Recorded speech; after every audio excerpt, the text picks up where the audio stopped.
क्या आपको पता है कि कुरुक्षेत्र के रणभूमि में अभिमन्यु को पराजय का सामना क्यों करना पड़ा था?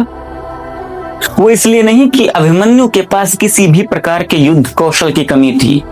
वो तो स्वयं सर्वश्रेष्ठ धनुर्धरों में से एक अर्जुन का वह पुत्र था जिसने महज 16 साल की उम्र में पूरे कौरव सेना को युद्ध के लिए चैलेंज कर दिया था।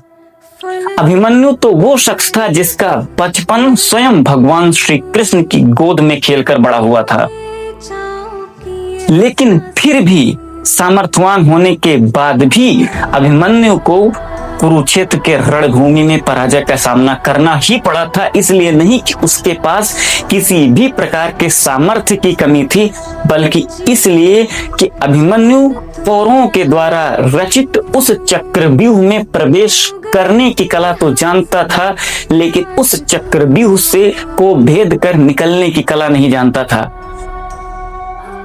और शायद इसीलिए कहा जाता है कि understand the battle field before fight the battle in the battle field, यानी कि बिना अपने शत्रु को समझे हुए, बिना अपने शत्रु की ताकत और कमजोरी को समझे हुए, बिना उसकी स्ट्रेटजी को समझे हुए यदि आप अपने शत्रु पर प्रहार करते हैं तो आप कितने ही सामर्थ्यवान क्यों ना हो, अंत में आपको पराजय को ही स्वीकार करना पड़ेगा।